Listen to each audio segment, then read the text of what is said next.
औज़ुबिल्लाहि मिनश्शैतानिर्रजीम बिस्मिल्लाहिर्रहमानिर्रहीम। आज का जी दूसरा सवाल ज़रा फ़िलासफ़िकल है। काफ़ी देर मैंने इस सवाल को पेंडिंग किए रखा है, लेकिन बहुत प्रेशर कि जी इस सवाल का जवाब दे दें। मैंने ये पेंडिंग इसलिए रखा था कि यार पता नहीं लोगों के इंटरेस्ट की चीज़ भी है, लेकिन वो एक दो प्रोग्राम्स के अंदर मैंने वो लफ्ज़ बोल दिए तो उस पर उन्होंने सवाल पूछा और वो काफ़ी ज़्यादा उन्होंने कहा जी इसका जवाब ज़रूर चाहिए, शायद किसी का भला हो जाए। तो मैं कोशिश करता हूँ कि मैं थोड़ा सा जवाब दे दूँ जितना छोटा हो सकता है। देखें, सवाल ये है कि फिज़िक्स और मेटाफिज़िक्स में क्या फ़र्क है। अब अगर ये सवाल चलता रहा ना, कल को आपका एक नया सवाल आ जाएगा, फिज़िक्स, मेटाफिज़िक्स और क्वांटम फिज़िक्स में क्या फ़र्क है। तो मैं बात चीज़ें इसलिए भी नहीं खोलता कि मुझे पता है इसका अगला सवाल क्या होगा। सो देखें, physics is a study of matter. जो चीज़ आपके सामने नज़र आती है मैटर, जिसको हम मादा कहते हैं, जो चीज़ आपको नज़र आती है, जिसको आप टच कर सकते हैं, देख सकते हैं, पकड़ सकते हैं, वो फिज़िक्स की स्टडी है। और ये मैटर के साथ है, और ये उसका जो रिएक्शन है हीट के साथ, लाइट के साथ, इलेक्ट्रिसिटी के साथ, साउंड वगैरह, ये चीज़ें हैं। ये मोशन, स्पेस और टाइम की ये भी स्टडी करती है, ये फिज़िक्स है। Physics is a natural science है और ये स्टडी करती है नेचुरल फिनोमिनास को। मसलन अगर न्यूटन ने ये कह दिया कि जनाब चीज़ें नीचे कशिश है, तो ये कशिश तो अल्लाह ताला की तरफ से जब से कायनात बनी है, जो फल है वो दरख्त से नीचे गिरता था, तो कशिश। अब इसको फिनोमिना को स्टडी किया और ये फिज़िक्स का काम है, जो लॉ बना वो फिज़िक्स का लॉ है। तो ये फिज़िक्स में खैर आप सबको समझ आती है, ये साइंस है। मेटाफिज़िक्स साइंस नहीं है, मेटाफिज़िक्स फिलॉसफी है। मेटा के मायने किसी को पता है? मेटा के मायने हैं बियॉन्ड, यानी कि फिज़िक्स और मेटाफिज़िक्स हो गया बियॉन्ड फिज़िक्स। जो चीज़ें फिजिकल साइंस एक्सप्लेन नहीं ना कर सकती, उसको मेटाफिजिक्स कहते हैं। और ये फिलोसॉफिकल क्वेश्चन है। अब मुझे नहीं पता ये क्यों आपने पूछा, ये इसके पीछे क्या मंतक है, आम आदमी को शायद इफेक्ट नहीं करता। ऐसे तमाम चीज़ें, मसलन आजकल हमें याद पड़ता है, कई हम कहानियां पढ़ते थे बुजुर्गों की कि जनाब वो पानी पे चलते थे। साइंस एक्सप्लेन नहीं कर सकती कि एक बंदा पानी पे कैसे चल सकता है। तो क्योंकि एक साइंस एक्सप्लेन नहीं कर सकती, इसलिए ये मेटाफिजिक्स का क्वेश्चन है। मेरी लाइफ में मौजज़े भरे हुए हैं, अभी साइंस के पास इसका कोई जवाब नहीं है। कई ऐसी लाइफ की चीज़ें जिसका साइंस के पास कोई जवाब नहीं, अब वो सारी मेटाफिजिक्स होगी।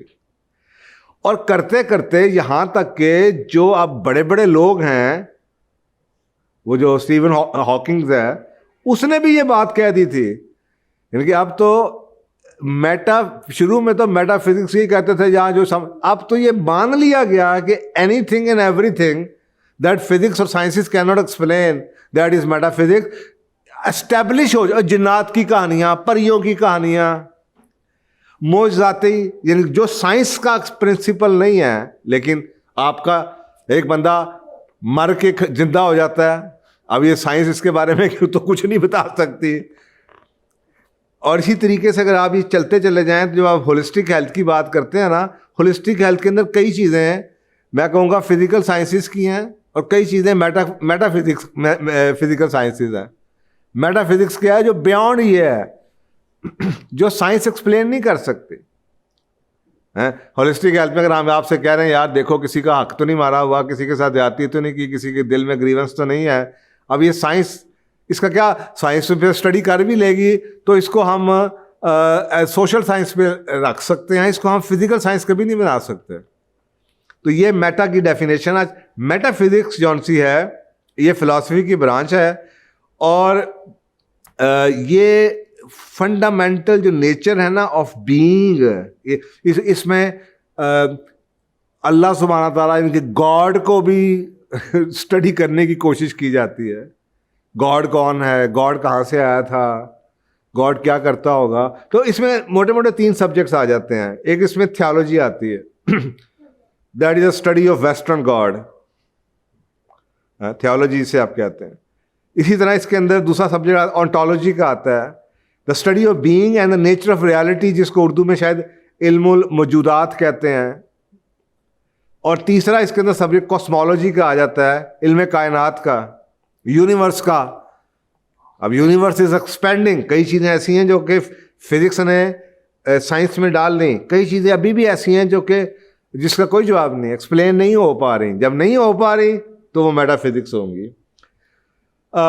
इसी तरह आगे चलते जाएं, सब्जेक्ट लाइक जैसे जैसे कहते हैं कुछ सब्जेक्ट मिस्टिसिज्म, आजकल इसको उर्दू में शायद रूहानियत भी कह देते हैं, लेकिन वो रूहानियत नहीं है, वो मिस्ट्री से है। तो मिस्टिसिज्म, उसी तरह लाइफ आफ्टर डेथ क्या होती है। इस्लाम के अंदर भी कई चीज़ें ऐसी हैं, मरने के बाद क्या होगा, कब्रिस्तान में वादें आई। अब ये जो चीज़ें एक्सप्लेन नहीं हुई अब वो मिस्टिसिज्म में आ जाती हैं, लाइफ आफ्टर डेथ में आ जाती है। री इनकारनेशन हिंदुओं में आप देखें कितना, पैदाइश के बाद हमारा अगला जन्म आ जाएगा।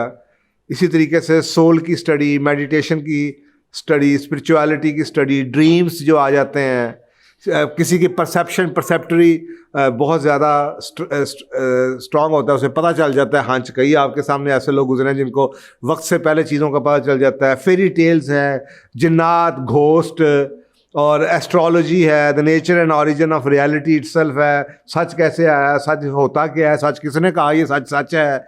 और सुप्रीम बीइंग कोई है जिसको हम अल्लाह सुब्हान ताला कहते हैं कि सुप्रीम। ये सारे जो सब्जेक्ट्स हैं ये मेटाफिजिक्स के सब्जेक्ट्स हैं, इसलिए कहते हैं ये एक फिलोसॉफिकल डिस्कशन है। और ये इसको फैंसीफुल भी कहा जाता है।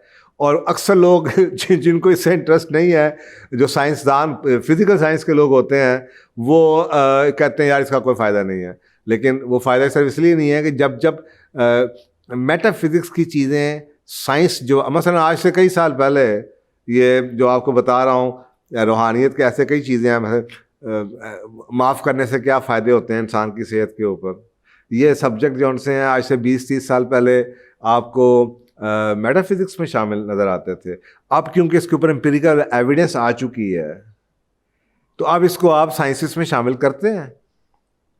तो साइकोलॉजी में आ गया, कुछ अरसे के बाद अगर ये पक्का फिनोमिना बन जाएगा कि ऐसा करें तो ऐसा ही होगा, तो फिर शायद ये फिज़िकल साइंसिस में आना शुरू हो जाए। तो वक्त के साथ साथ कई सब्जेक्ट्स ऐसे हैं जिसमें जितनी तहकीक होती चली जा रही है कि वो मेटाफिज़िक्स से फिज़िक्स में आते चले जाते हैं। तो इसलिए कई लोग ये समझते हैं कि यार ये वक्त से पहले करके कई हो, लेकिन कई लोगों का इंटरेस्ट है और मैं इसके ऊपर काफ़ी सोचता भी हूँ और देखता भी हूँ। कई ज़िंदगी के ऐसे एक्सपीरियंसेस हैं जिनका इस दुनिया की साइंस से कोई ताल्लुक़ नहीं है, लेकिन वो रियलिटी है, ऐसा होता है।